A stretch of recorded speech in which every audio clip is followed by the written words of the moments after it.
Oh, I'm going to be tying my No Mercy Midge. It's a highly effective fly in Colorado. And I'm using a 2488 hook, size 22. The size 22 is the best size. And I'm using Uni-Thread Camel in an 8/0. So I'm just going to palmer this, oh, maybe 2/3 down the shank. And just cut the tag end. And then I'm going to introduce this Lagarton wire, silver wire, extra fine. You can actually use UTC extra small wire, but I find that the Lagarton is a non-tarnishing wire. And then I spin my bobbin counterclockwise so I can control this thread. And then I'm just going to tie in this wire.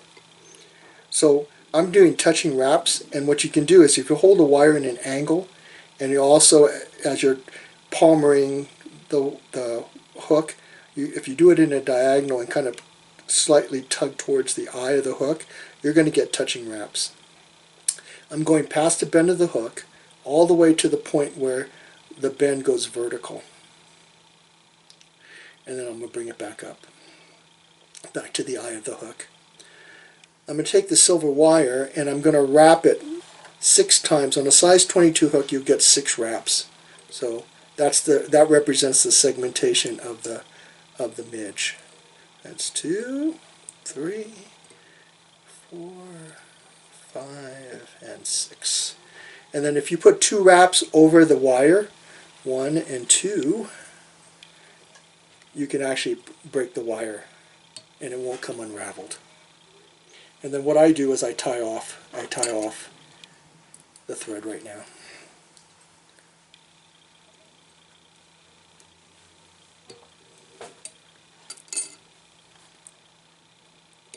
Then what I'm going to do is I'm going to introduce this black thread, which is Vivus and 12/0, 14/0, because I don't want to build this head too large, because the midge head is just slightly larger than the abdomen.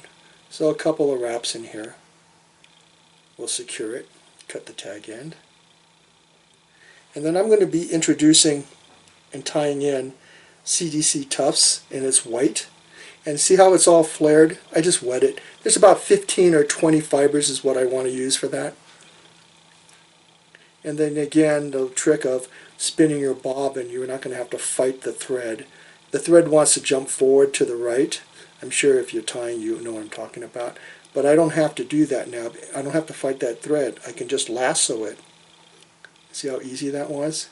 And just make sure it's, on top of the shank of the hook.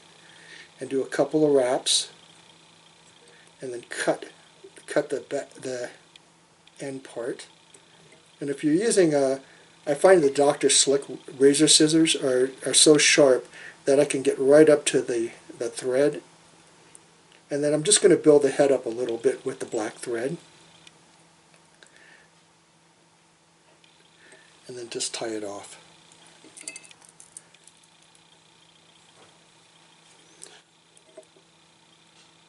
This fly is deadly. It's a simple fly to tie. A beginner can tie it. All my friends that I fish with, they tie this fly. Honestly, you don't want to leave home without this fly.